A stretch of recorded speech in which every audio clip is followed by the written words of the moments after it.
9:30. Call the meeting to order. Open the roll call. Cadell. Here. Slater. Here. Rusher. Davis. Here.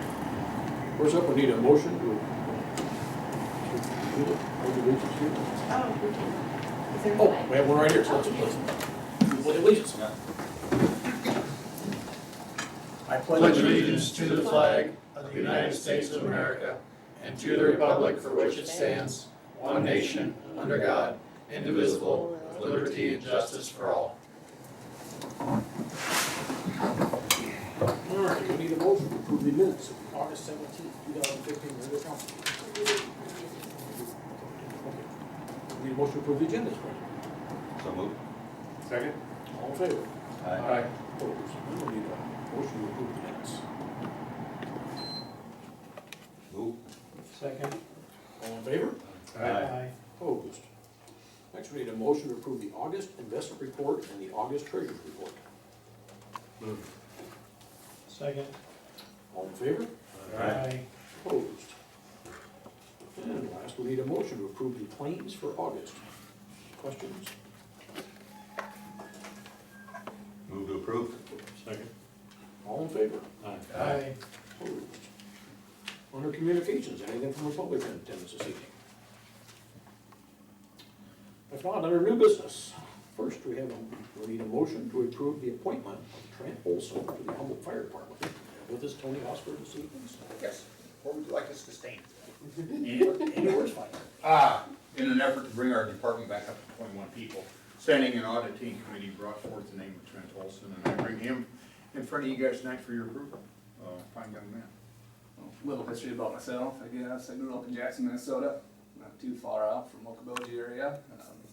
Moved to Tacoma, Nebraska, which is in between Omaha and Sioux City. Spent 11, 12 years there working as a lineman. 8 of those years I spent on our rural fire board, so I'm kind of aware of how the fire districts run. My father, he was in the fire and ambulance for 43 years, so it's always kind of been a part of our family too, through my uncles and cousins and relatives. And I just felt it was time to know a lot of good people since I moved to town, and a good handful of guys on the department, and this was just a time in my life, it just felt fitting. Good group of guys down there, and I appreciate them offering me the opportunity to be part of it. You're gonna start your training then for? That is correct. Yeah. Yep, we'll just have to look and see what some schedules are, and kind of try to fit it in here as we go. Moving in, and the guys were good and understanding. So right away, moving in June 1st, getting the house all settled up here, and getting the kids starting school, but now this is some good timing. It works out well now. Got settled in. I think it's a good time to start scheduling some, say firefighter 1 to some other courses in the case. Move it approved. Second.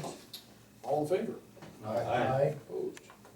Congratulations. Yeah. Welcome aboard. Thank you. Aboard. Appreciate it. Thanks, guys. Thank you, Tony. Need to wear gold with that, right?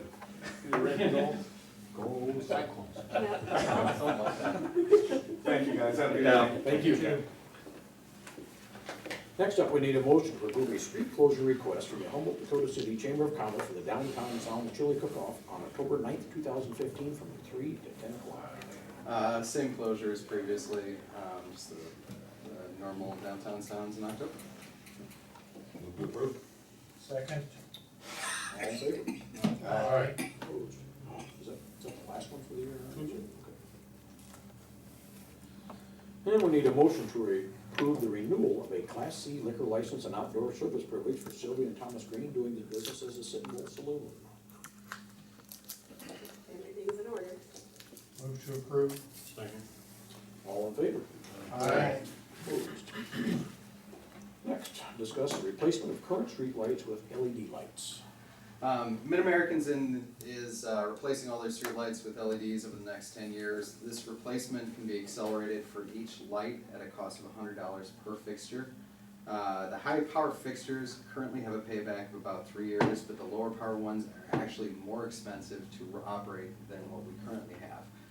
The only reason this is the case is because we will have a rate adjustment that the Iowa Utilities Board has approved. It's an equalization across the state, and that caused the utility prices locally to go up over the next, I believe it's 5 years, something like that. But they're going up, and with that, the new rate adjustment would phase in with the new fixture rather than phasing in phasing in over time. It would phase in immediately with the new fixture. and so it doesn't make sense to replace any of your lower power ones. They will replace all of the fixtures over 10 years as they fail. So this is just about, this discussion is just about the question of whether you want to replace them ahead of time or not. My only recommendation would be to replace the high power ones. They do have a 3-year payback, and as they die, then we would have mismatched lights, and they're through downtown and up Sumner, and so that way that's one consistent street of that same color light, rather than having, you know, the orangish light and then the white light, orange light, white light, and that way you have continuity throughout that street. Something that was. What are you talking? I think it's like 20. I had the number and I honestly didn't write it down. I believe it's about 20 of those. And did I send that email to you? I think I put it in the packet, and that has the exact number of. There was a letter from, you did, Yeah. yeah, there was a letter. I just can't remember. But It's $100 a light? it's $100 a light. And we do have a lot of streetlights, but, oh, here we go. 17. 2017, the payback on those? No, $17 for the 250 watt high pressure sodium, and then 34 of the 250 watt high pressure sodium. Those are both, they're different ones. One's on a metal pole, one's on a wooden pole. But, so total would be 51 actually, high pressure sodium. But you're only talking about doing Main Street and Sumner Avenue for now. Or are you talking about? Well, I replace all of them because they all have a payback. So, I mean, all of those are not likely to die in the period of time. So actually, that $100 would be paid off in the first 3 years with the energy savings of using LED. So that would save us money. And so those I would recommend all of them. It's just so happens that that's up and down Sumner. And there are a few low pressure ones that are in that run. And so I would just draw a line through them and say everything on this run needs to be LEDs. And then also blanket high pressure sodium, 250 watts, all of those get replaced just because they pay for themselves. So. Well, the LEDs we put on Fifth Street North is 100% improvement. People have told me that, you know, and I had people complain before they couldn't see the light, and now they just said it's big. Oh, the stop Flash. flashing But it's light, cool, yeah, it makes it yeah. tremendous. We can definitely see that. Yeah, The yeah, only, it the does. only difference is you don't get, I mean, you and I talked about this, you don't get the blanket light, it's a much more It's a more focused light. concentrated. But, so there are some downsides to that, but yeah, I mean, it's obviously. So, it saves money. So then would we implement a schedule to repair the downtown lights at this time then too, or? Well, and that's the. What's the, I mean, because That's we've the got other some part of the fixtures, question, yeah. is that then you've got LEDs over the top and you've got the high pressure sodium underneath, and so I think that's a question for the council on what you wanna do with the decorative lights. We've taken no action on it, as far as fixing the ones that are broken outside of replacement of bulbs, cause that's a $15 fix. But the ones that have, you know, the guts of them are starting to fail, that's for you guys to figure out which you wanna do. Taking them out's not an option, I assume. That's up to you. Yeah. And putting new ones in? Well, I was just thinking taking them out, that was gonna, God, they're ugly. Jeez. Just we put them in, they look like a So landing. we're talking stop and go lights. No, street no, lights. no, No, these are we're talking overhead. overhead lights. Yeah. Overhead Street lights, yeah. Street, actually, the stop and go lights, some work well. The problem with the LED ones, they generate no heat. So in the wintertime, a lot of them won't melt off, so Oh, really? they get covered over. So I know some towns have put them in, not as happy with the new LEDs. They're brighter a lot of times, but if you get a lot of snow on them, blowing snow and stuff, it will not melt it off. So then they get clouded over. You can't see them sometimes, so. Well, there was an article in the Register just, I think this last week, that Sioux City is actually implementing this plan. I think they were doing, good Lord, you know, their entire downtown and then partnering with Mid-America to do the rest of the community and things like Yeah. that, so. But you had, or they had a plan where some paid back in 2017 and some paid back in 2020 and then some other ones 2022 or something like that, guys? or- Poor Dodge is doing. Yeah, Fort none Dodge of- paper do the same thing. None of the high pressure sodiums pay back money on the 100 watt level because, or sorry, Does not pay back until year 2022. 2022, yeah. Would it be wise, the ones that we do replace, if we do replace them, save the old ones for parts for other parts of the town? They're not our lights. They're not our lights, oh, they're, Mid-Americans, Right, yeah. so Okay. we don't Some get, of them are. don't care. well, we don't get them anyways. Yeah. So is that something you want us to think about? Or do you need direct, No, we need a, we directed to can, move forward? what we can do is we can sign the agreement, we don't have to specify exactly, if you're fine with what I've talked about at this point, we can kind of keep an eye on it and come back to it, but we have to sign the agreement with Mid-American that says we want to do a hybrid approach where we're going to pinpoint a few lights that we're okay with the $100 charge to replace these X lights with LEDs. We can modify that as we go through, as, you know, let's say you've got 5 blocks that only have 3 of the high pressure sodiums left on them. You might sit there and say, well, that looks kind of ridiculous, let's just go ahead and take out those 3, pay the $300 and call it good. That's fine later on, and it's also fine at this point to pinpoint which ones. They just need to have that on file so that as that comes up, the council can elect to do that, and we have an agreement in place. And so there is a draft agreement that was in there, in the council packet, and we just need to approve on signing off on that, and then I will bring, you know, as long as you're fine with that section of Sumner and the rest of the high pressure sodium, 250 watt high pressure sodium is being replaced, so we'll go ahead and do that. And then from that point, you know, if you guys have ones that you wanna bring up and replace, we can do it whenever you'd like. And their claim is that over an 8-year period, all of the lights will be replaced in Humboldt. I mean, that's, Regardless. Yeah. regardless. Yeah. And I But they think- will only replace the ones that fail as, Mhm. I mean, that will be their, Yeah, you know, replacement would be, that's Yeah. the schedule that they would be looking at doing. yeah. Most of them within 4 to 5 years seem to fail anyway, especially ones who have done the hill, we call a lot on those and stuff in there. So I don't know any of them in the last 8 years. Well, and that's. Those are in the first of this agreement to get replaced, aren't they? The They're- ones going up the hill? Right, that's the one, ones that- on- that's one, Yeah, that's Yeah, one so what we're Aaron's, talking about yeah. now for Sumner Avenue and the hill, so. And so, you know, it's a bit of, you know, It was 31 Yeah. lights, you said? it's 51 lights, 51. and that's just the. At $100 Mhm. a piece. Yeah, I mean, you figure the other ones, there's 239 street lights,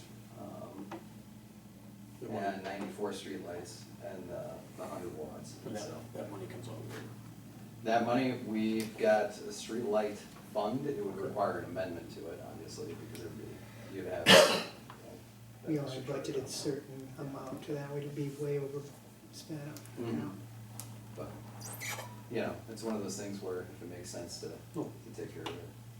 Yeah, this has come up, they've sent me the same agreement about 6 times, so we need to save some paper and have them. Is there any funds in the account? What's that? Is there any funds in the? Just the normal I amount, think it's, road use tax, is Mm. where the streetlights come out of. yeah. We'll have to face it sometime anyway. Right. Might as well put it next and now. As long as you sign the, we can sign the agreement now and do it over a period of time, you know, we don't have to do everything all at once, Yeah. Could, Well, do you look want at if you fail before that. yeah. Well, I would say we need to do the hill, everything all at once on Main Street and up the hill. So do all 51 at this point? Is that, or not? Main Street needs it. Just Main Main Street? Street and up the hill, Main Street is an embarrassment. yeah. It, The lights it are. looks like we're out of like, business. Talk about it. I would say if we're gonna do it, just do them up the hill or up Main Street. Okay, so just Sumner. Yeah. Sumner and uphill. Okay. What the $100 does come with a quicker payback if we did those now, as opposed to waiting Right. for 8 years anyway, that's because it's. That's the thing, is 3-year payback on all 51 of those, so if you do it, I mean. Well, now we just say we're gonna do all 51? Well, that, That's what he's asking. yeah. it's So we're either looking gonna- at, that's what I think we should do. Okay, I don't know if so- anybody else, Okay. I think we should just replace all Right. 51 All and 51. going up the hill and on Main Street and be done with it. Okay. That's my opinion anyway. Okay. Everybody Is else. that a motion? I would second that. I'll put that in the form of a motion then. We have a motion and a second to replace 51 streetlights. Yep. All those in favor? Aye. Opposed? The canopy lights, are they ever gonna do anything, or is that I think that's good. individual, It's not a signing agreement. sellers, Oh, and to authorize, Walter to sign. is that the individual shop? I didn't know. Shops on the, shops pay for electricity and the lights and stuff. So Okay. that's our canopies next. Aaron wants to put more canopies in. I'm a big advocate. Can we put one across from between the buildings now? Canopy to nowhere. Alrighty, next, discuss tax abatement for the Eagle Ridge Edition Phase 2. I put this back on the agenda. I guess I need some clarification. I know I had conversations with Walter and conversations with John and Dan, and, I just need to make sure that I've got very clear guidance, because right now I think the council is a little split on where the tax abatement, whether it should be offered or not on Eagle Ridge. And so with that in mind, I just need to have a discussion, and then at the outset, or at the end of that discussion, I need to know whether you'd like me to go forward with drafting the amendment to the urban revitalization ordinance to include the areas that are included within phase 2 or to not. For clarification, the tax abatement currently catches the north part of phase 2. The south part was never included in Eagle Ridge. It's an addition due to the fact that it changed ownership, obviously, and then was being incorporated into Eagle Ridge. So there's also the question of, if you do get rid of tax abatement, are you taking it out of that whole, the 4 lots on the north side too? So it's kind of a tricky question. What started the discussion is payback on tax increment financing. To that end, there is approximately $30,000 a year in costs that will have to be paid out by this district to cover the improvements. That $30,000 a year, we're gonna have a shortfall to the tune, and it's tough to say. You don't know how quickly a house is gonna be built. You don't know what that assessed value is gonna be. There's a kind of a list of different assumptions that I made when trying to figure out how much money was actually going to be collected in this area. And clearly the south side is gonna develop the fastest, and that's the area that's not in tax abatement. And it's the ones that are gonna have the largest homes. I mean, and just clearly with the fact that it's wooded, they're the better lots, we can tell that just from auction values on previous phases. But, so here's kind of what the numbers I came out with, just to give you an idea of what goes into making that estimate of tax increment financing. There's roughly 300,000 in assessed value per home. That's based off of the existing homes that have been constructed in Eagle Ridge. You take that times the 4 homes that are on the south side, because those are the only ones that we really know that are gonna build out right away. And that gives you 1.2 million in assessed value that'll be created in the south side of phase 2 of Eagle Ridge. That 1.2 million in assessed value is then divided by, I believe it's close to 55, is the property tax rollback for residential. You then take that, and that gives you 660,000 in taxable value. That taxable value is then whatever the TIF rate, and I use an estimate of $34 is the TIF levy rate. You gotta take out the PEPL and debt service levies, because those are not included in tax increment financing. You take that, and that gives you $22,440 in TIF proceeds on the south half, assuming no tax abatement.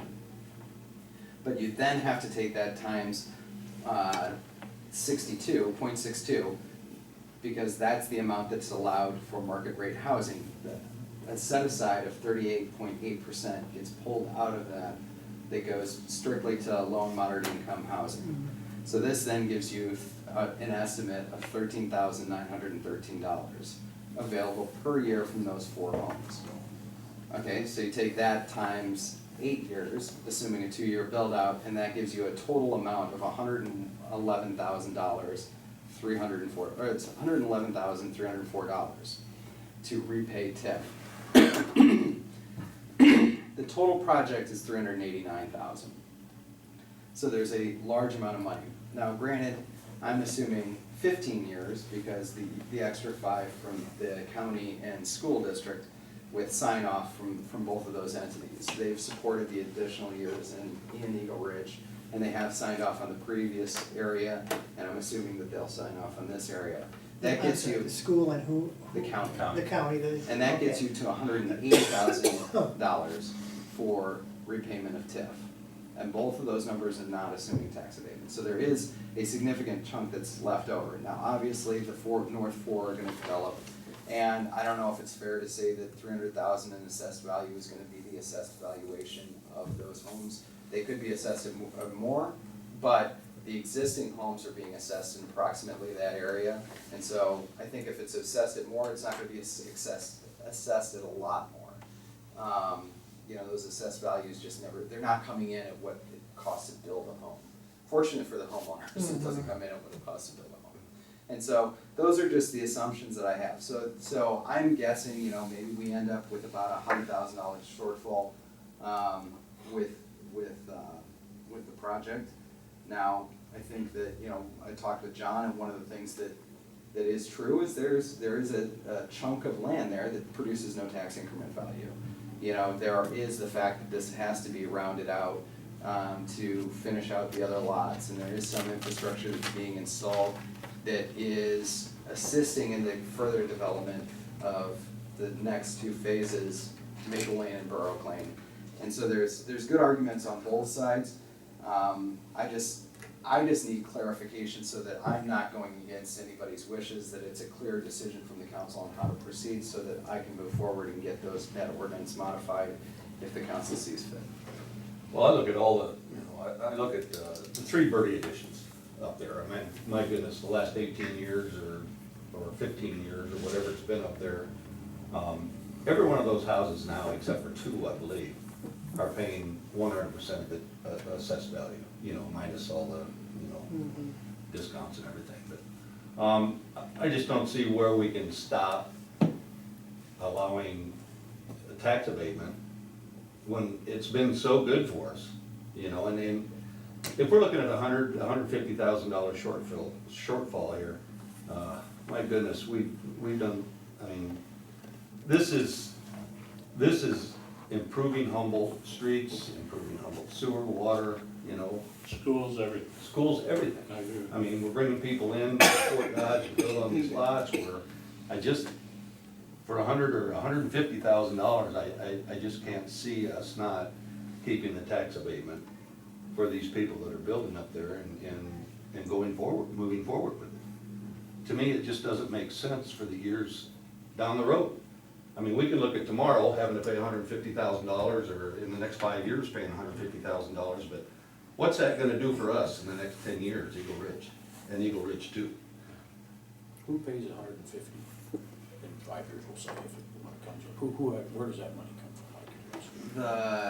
The bond for this project will be, and now granted, that's another discussion, but it will be a 15-year new money, and that will be a general obligation bond. So if the tax increment financing doesn't come through and doesn't pay for the project, then it falls back as a debt service levy. And so then you take whatever that, whatever that shortfall is, and then you make up for that in debt service. My question is, we're putting in sewer, water, streets, all this stuff.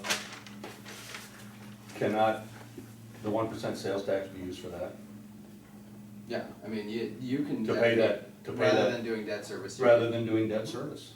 The only thing that you're saying with general obligation is that the full faith and credit of the city is behind the issuance of debt, and that it's not merely going to come from one fund, it's not going to merely use tax increment financing proceeds or, let's say, local option sales tax proceeds or anything like that. You're saying any way that the city can repay it, it will, and that any way also includes debt service, which is the strongest authority that the city has.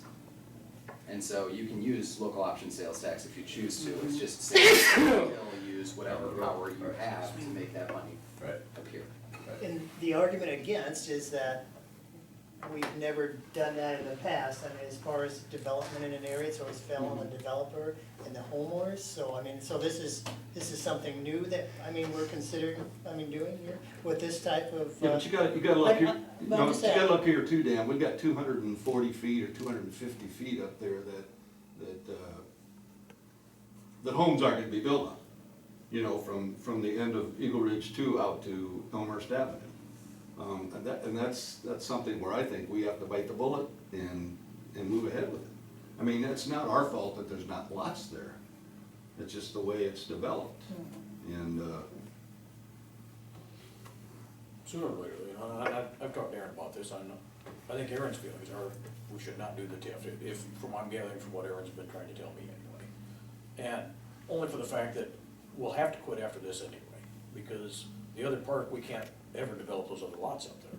yeah, but a lot of that infrastructure's already in. On part- North and part- south, on part of it, on the it's north-south not- streets. Part of it's not in at all, though. That part will never. You've got Maple Lane has pretty much everything ready to go. Is that the first And street? The first street. Back from And the then, Borough, hillside. yeah, and then Borough will just have, you'll have the infrastructure in place to collect from that street, but you don't have anything actually running down the street. I would say that the tax abatement, my concern with the tax abatement is that as long as the opinion is that the tax increment financing should pay every dime, then I would not support the tax abatement. And my recommendation would be don't move forward with the tax abatement if you want it to all be paid from tax increment financing. I do agree, there is a good argument with the fact that there is a section of road that, you know, frankly, there's no tax increment financing to cover. And there's some infrastructure in here that's built larger to accommodate the future development, in collecting from, you know, the storm sewers and whatnot. And so there's, you know, I think that there's a good argument on either side. But I just, from my position, the only thing I don't want to present something to you that says, okay, this is gonna pay out and, you know, 15 years, everything's gonna be fine, and have that be the assumption, and it doesn't happen. I just want it to be very clear Sure. that if we do move forward, we have to be okay with the fact that it might not cover, and it very likely will not cover. And with that being the case, then, as long as we're all on the same page as far as what the argument is with moving forward, then I mean, it's just a matter of making sure that everybody is coming to it with the same information, the same facts, so that we, so that nobody feels like they didn't have the information. You know, I know that we've, you know, in previous developments, there's been the feeling that I didn't provide the information. I don't want that to be the case. I wanna make sure that it's out there and. Well, would Eagle Ridge Drive be complete unless we step in and complete that last section of it? I mean, I think it's important to have, you know, that through street there. Otherwise, we're down to one access that's gonna service that entire neighborhood then, right? From snow plowing and from a stormwater situation, that street absolutely has to be, plus just safety, fire safety. I know, that's what I'm saying. Accesses, that street absolutely has to be put in. When that was developed, you'll notice it is not the most efficient design. We went through several iterations, and Daryl was obviously in when we did the plating. There were several iterations. That street was designed with the city in mind, not